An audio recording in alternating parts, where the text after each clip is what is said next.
Hello నమస్తే, నేను అశోక్. మాజీ ముఖ్యమంత్రి జగన్మోహన్ రెడ్డి కేసులకు సంబంధించి గందరగోళం నడుస్తూనే ఉంది. ఆయన్ని ఎప్పుడు అరెస్ట్ చేస్తారు, ఎప్పుడు అరెస్ట్ అవుతారంటూ కూడా టీడీపీకి సంబంధించిన శ్రేణులు కావచ్చు, లేదంటే టీడీపీకి సంబంధించిన మీడియా కావచ్చు, రోజు వార్తలు ప్రసారం చేయడం, లేదంటే వాటి మీద హెడ్లైన్స్ పెట్టి వివిధ రూపాల్లో కూడా దాని మీద ప్రచారం అయితే సాగుతూ ఉంటుంది. ముఖ్యంగా టీడీపీకి సంబంధించిన కొన్ని మీడియా ఛానల్స్ కావచ్చు, సోషల్ మీడియాకి సంబంధించి కావచ్చు, ప్రతిరోజు జగన్మోహన్ రెడ్డి బెయిల్ రద్దు అవబోతుంది, జగన్మోహన్ రెడ్డిని అరెస్ట్ చేస్తారు, జగన్మోహన్ రెడ్డి మళ్ళీ జైలుకి వెళ్ళబోతారు, ఇలాంటి వాదనలు మనం పదే పదే చూస్తూ ఉంటాం, వింటూ ఉంటాం. అయితే దీనికి ఆజ్యం పోసే విధంగా, దీన్ని ఇంకా కొంచెం రెచ్చగొట్టే విధంగా ప్రస్తుత డిప్యూటీ స్పీకర్గా ఉన్నటువంటి రఘురామకృష్ణరాజు గారు జగన్మోహన్ రెడ్డి కేసులకు సంబంధించి, జగన్మోహన్ రెడ్డి ఈడీ కేసులు ఏవైతే ఉన్నాయో వాటికి సంబంధించి కదలికలపైన, వాటికి సంబంధించినటువంటి విచారణను ఒక రాష్ట్రం నుంచి మరొక రాష్ట్రానికి పంపించాలి, ఒక రాష్ట్రం నుంచి మరొక కోర్టుకి బదిలీ చేయాలని చెప్పేసి కూడా ఆయన ఒక పిటిషన్ అయితే దాఖలు చేశారు. దాని మీద విచారణ కూడా జరుగుతుంది. అయితే ఈ విచారణకు సంబంధించి ఈరోజు జగన్మోహన్ రెడ్డి కేసుల బదిలీకి సంబంధించి ఏదైతే డిప్యూటీ స్పీకర్గా ఉన్నటువంటి రఘురామకృష్ణరాజు గారు ఏదైతే పిటిషన్ వేశారో దాని మీద కోర్టు ఆగ్రహం వ్యక్తం చేస్తూ వచ్చింది. దాంతోపాటు జగన్మోహన్ రెడ్డికి సంబంధించి, జగన్మోహన్ రెడ్డి కేసులకు సంబంధించి ఏదైతే బెంచ్ ఉందో ఆ కేసుల్ని ఒక రాష్ట్రం నుంచి మరొక రాష్ట్రానికి బదిలీ చేయడానికి కుదరదు, ఎట్టి పరిస్థితుల్లో అది అవకాశం లేదు అంటూ కూడా కోర్టు తేల్చి చెప్పింది. కోర్టు ఏం చెప్పిందో ఒకసారి మీ ముందుకు తీసుకొస్తాను. వైఎస్ జగన్ కేసులో విచారణ బదిలీ చేయాలన్న పిటిషన్పై సుప్రీంకోర్టు సోమవారం విచారణ చేపట్టింది. Justice B V Nagarathnam, justice Satish Chandra ధర్మాసనం విచారణ జరిపింది. కేసులు విచారణ వేరే రాష్ట్రాలకు బదిలీ చేయాలని జస్టిస్ బివి నాగరత్నం చేయలేమని జస్టిస్ బివి నాగరత్నం స్పష్టం చేశారు. ఈ కేసులను హైకోర్టు చూసుకుంటుందన్నారు. త్వరగా విచారణ జరపాలని కోరుతామని వెల్లడించారు. అంటే ఏదైతే ఆయన ఒక రాష్ట్రం నుంచి మరొక రాష్ట్రానికి బదిలీ చేయాలని కోరుతూ ఉన్నారో అదంతా కూడా అసాధ్యము, అలా కేసుల్ని బదిలీ చేయడం కుదరదంటూ కూడా జస్టిస్ సతీష్ చంద్ర ధర్మాసనం కూడా వివరణ అయితే ఇచ్చింది. అయితే ఈ కేసులో ప్రధానంగా చూడాల్సినటువంటి అంశం ఏంటంటే, అది కూడా నేను మీకు చదివి వినిపిస్తాను. ఈ కేసులకు సంబంధించి ఎక్కడా కూడా విచారణని వేరే రాష్ట్రాలకు తరలించే పరిస్థితి ఉండదు, దానికి సంబంధించి బదిలీ చేసే అవకాశం ఉండదు. కానీ విచారణకు సంబంధించి వేగవంతంగా చేయాలని, ఆ కేసులకు సంబంధించిన అప్డేట్స్కి సంబంధించిన ఇన్ఫర్మేషన్ మాత్రం ఇస్తామంటూ కూడా కోర్టు చెప్తూ వస్తుంది. అయితే ఈ కేసులో మీకు సంబంధం ఏంటని రఘురామకృష్ణరాజు తరపు న్యాయవాదిని సుప్రీంకోర్టు ప్రశ్నించింది. సిబిఐ తరపు న్యాయవాది ఈ కేసులో వాదనలో సమయం కోరారు. దాంతో విచారణను వచ్చే సోమవారానికి సుప్రీంకోర్టు వాయిదా వేసింది. కేసుల విచారణకు హైకోర్టు పర్యవేక్షిస్తుందని సీనియర్ న్యాయమూర్తి ముహుల్ రోహిత్కి తెలిపారు. ట్రయల్ కోర్టులో డిశ్చార్జ్ పిటిషన్లపై పెండింగ్లో ఉన్నాయని ముకుల్ తెలిపారు. రాజకీయపరమైన పిటిషన్గా ముకుల్ పేర్కొన్నారు. అయితే ఏదైతే రఘురామకృష్ణరాజు గారు ఈ పిటిషన్ వేశారో దీని మీద కూడా ముకుల్ ఏదైతే జగన్మోహన్ రెడ్డికి సంబంధించిన కేసులకు సంబంధించిన విచారణ ఉందో వారిని కూడా విచారిస్తూ కోర్టు తెలుపుతుంది. అయితే ఇక్కడ ప్రధానంగా చూడాల్సినటువంటి ఒక అంశం ఏంటంటే, ఈ కేసుల గురించి రఘురామకృష్ణరాజు గారు పిటిషన్ వేయడం వల్లనో, లేదంటే ఈ కేసులకు సంబంధించి అప్డేట్ తెలుసుకోవడం వల్ల కూడా దీనివల్ల జగన్మోహన్ రెడ్డికి అడ్వాంటేజ్గా మారుతుంది తప్పితే ఎక్కడా కూడా జగన్మోహన్ రెడ్డికి నష్టం వచ్చే అవకాశం ఉండదు. ఆయన కూడా ఈ కేసులకు సంబంధించి క్లారిటీగా చెప్తున్నారు. ఒకవేళ అలాంటి తప్పిదాలు జరిగి ఉంటే క్లారిటీ ఇవ్వండి, మీరు ఒకవేళ అరెస్ట్ చేయాలనుకుంటే చేయండి అని ఆయనే క్లియర్గా చెప్పారు.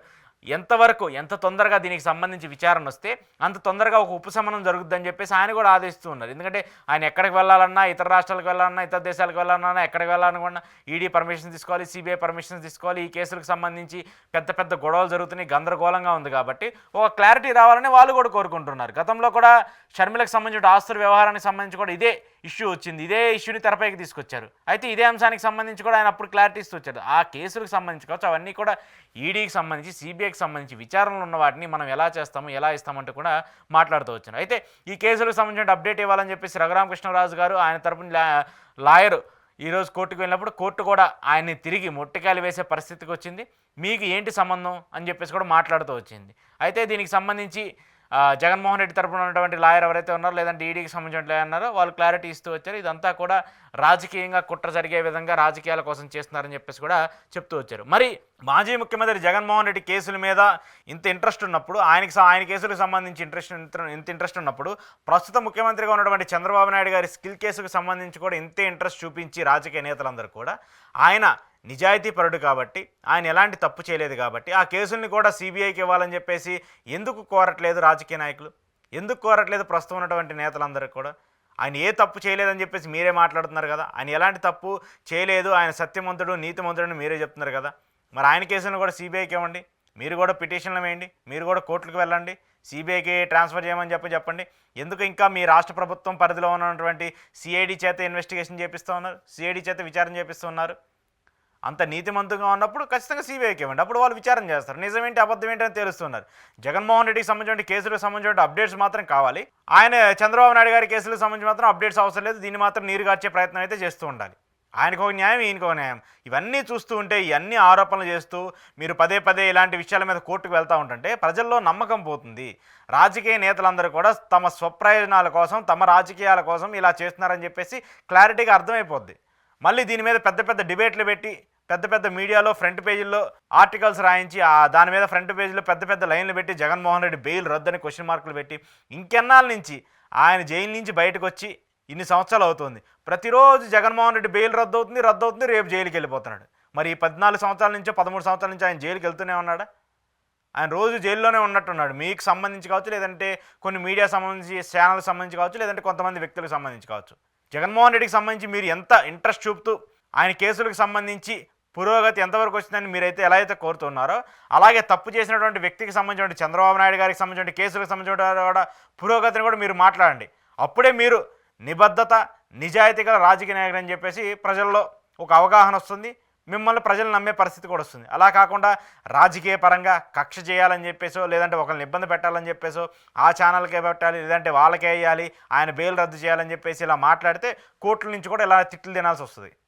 సో దయచేసి ఇలాంటి వాటన్నిటిని ఆపేసి కోర్టులు తమ పరిధిలో ఉన్నటువంటి కేసుల్ని ఎప్పుడు విచారించాలి, ఎలా విచారించాలని చెప్పేసి ఒక క్లారిటీ ఉంటుంది. కాబట్టి మీరు పిటిషన్లు వేసి మీరు అనవసరంగా కాంట్రవర్సీ చేయడం తప్పితే దానివల్ల ఉపయోగం ఏది లేదనేది కూడా ఈరోజు కోర్టు ఇచ్చినటువంటి తీర్పు చూస్తే మనకు అర్థమవుతుంది. కోర్టు ఫైనల్గా చెప్పింది ఏంటంటే ఈ యొక్క కేసుల్ని మరొక రాష్ట్రానికి బదిలీ చేయడం కుదరదు. ఏదైతే ప్రస్తుతం ఏ రాష్ట్రంలో అయితే విచారణ జరుగుతుందో ఆ రాష్ట్రంలోనే జరుగుతుంది. దానికి సంబంధించి క్లారిటీ వస్తుందని చెప్పేసి కూడా చెప్తూ వచ్చారు. కాకపోతే దీనికి సంబంధించి విచారణను త్వరగా పూర్తి చేయాలని చెప్పేసి ఆదేశాలు ఇస్తామని చెప్పేసి కోర్టు తెలిపింది. అయితే ఈ దెబ్బతో మాత్రము ప్రస్తుత డిప్యూటీ స్పీకర్గా ఉన్నటువంటి రఘురామకృష్ణంరాజు గారికి ఒక ఎదురు దెబ్బ తగిలింది. ఆయన కేసులకు సంబంధించి ఏదైతే ఆయన కేసులకు సంబంధించిన రద్దు చేయాలి, లేదంటే ఇంకోటి చేయాలని చెప్పేసి ఏదైతే మాట్లాడుతూ వస్తున్నారో అవన్నీ కూడా అసాధ్యం, అవన్నీ కూడా కుదరదంటూ కూడా కోర్టు ఈరోజు డైరెక్ట్గానే చెప్పింది.